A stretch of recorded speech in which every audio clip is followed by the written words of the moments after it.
Okay, so this is the cracker tower, so it's a 5x7 set there, so you will need a larger die machine for this one because of the width being 7 inches. Then I'm going to be using, well, I might use it on this card. I've already actually embossed the pieces, but it's the Festive Tartan embossing folder. I've used the polka dot print from I absolutely adore this. I think it's the colours, Festive Fun. It's the 8x8 paper pad, 190 GSM. Along with the sentiment set there, and I'm using the sentiment to my wonderful friend, and then my Festive Fun stamp and die set, and I'm using the Christmas tree there. Every tutorial that I want to share on this channel, I want to just show them being used slightly differently because I've already got lots of tower fold tutorials. I'll share the playlist up here and it'll also be at the end of the video. And lots of those just show you a simple pass, even as it is now. I mean, this is the die. I'll talk through the folding in a little bit more detail for anybody new. But that's as simple as it is. That's how it looks. But I want to show you other ways to use it. Check out the samples on the Facebook page because Gemma, my design team, she's done some unusual ways of using them. Obviously, they can make crackers as well. So you can find that tutorial. There's one over on the Craft Stash YouTube channel and there's one here as well. So just lots of different ways to use it. And I think that's the fun thing about this set. So you get your main die. So this one here, you just want to run that through. This is actually the Lidl cardstock. So it's a 280 GSM.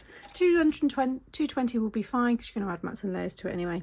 I've then also cut myself a piece of 7x7 because I'm going to attach this onto this piece. Again, trying to give you different ways to use it. To fold it in the way that it's intended, you would do a valley and a mountain fold. And then again, valley and a mountain fold on each side. Just go over the score lines when they show you them on the die. Just go over them on with your scoreboard just so they're a bit easier to fold. So that's the way that we're going to fold it today, and that's the most common way to fold it, but look out for more ways as well. And then it's going to be stuck onto here. But before I do that, I want to create an aperture. So you get these are all the dies that come in the set. This one here is your mat and layer for this front portion, but I want to take the smallest one and I want to cut this section away. I want to create a window, so I'm going to have a little scene inside. Now, you don't have to use this die. You might want to create a smaller window. You might want to just maybe have a little window at the top. You might have a little circle shape, so you can use anything. So I'm going to run that one through. Okay, so that's cut away perfectly. Now I've got a very, very thin piece now. This is obviously very flimsy. So I've cut this piece of acetate. This is the Hunky Dory Snowfall acetate, and it's going to stick behind. So you can see I've added some red tape, so a really thin red tape or double-sided tape, something thin that's going to be able to go within this width here and down the sides there. So I'm going to stick that back over. Okay, give that a good burnish. Okay, so that's nice and strong now. What I thought I'm going to do is that back piece, that 7x7, is I'm going to emboss it using my bubbles embossing fold because it can look like snowfall as well. And I've got that lovely detail, which I think is just going to set this all off quite nicely. So I'm going to get this stuck down next. I'm going to use the construction glue. This is Calcott, which is always linked in the description box in all my videos. It's just going to make it nice and strong, and it's also going to stick well across that embossed surface. So lay one side down, and then because this needs to go flat to go in an envelope, you want to fold that down and then fold all of that flat. And then again, and just make sure both are nice and secure.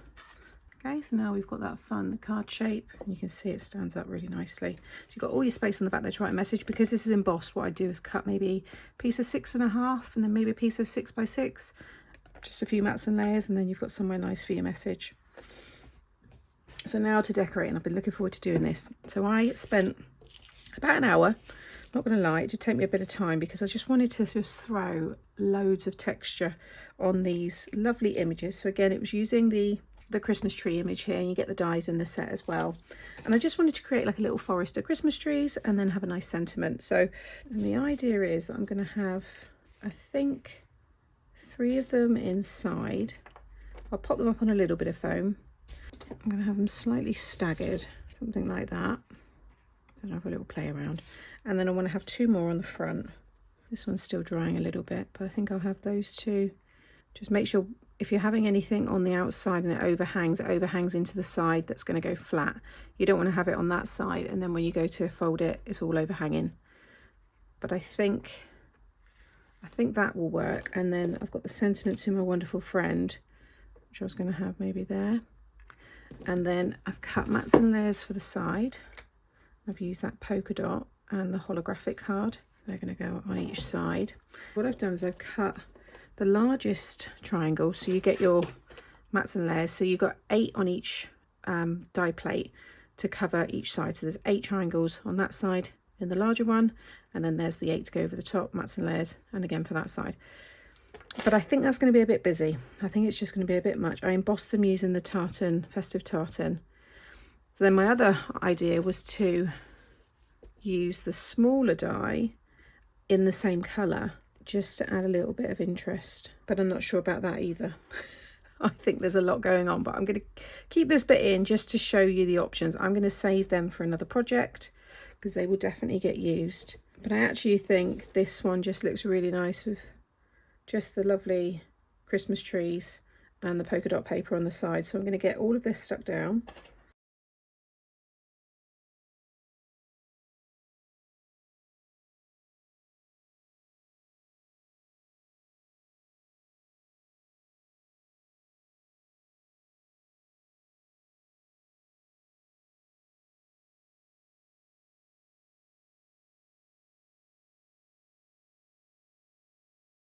So there is everything stuck down, and what I'm going to do, just because I like the look, is I'm going to add some of this. I've run out of my my accent glaze, and there's more, fingers crossed there's more being ordered.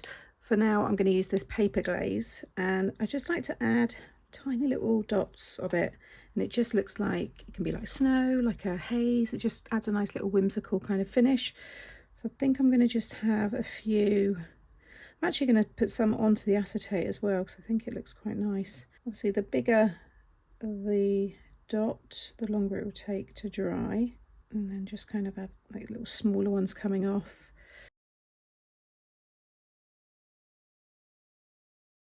So hopefully you can see them there, even the ones on the acetate. Once they dry clear, just add another nice dimension. So that is the finished card. I hope you've enjoyed this idea using the 5x7 Krakatoa die set. There will be, like I said, the playlist coming up here, so there'll be all of my cards from back along and also the newest ones, so you can get lots of inspiration there. All the product is available by clicking here, and that will take you to Craft Stash. You can also find them individually linked in the description box below, and make sure you're subscribed, and that way you won't miss out on any future videos. See you all again soon. Bye.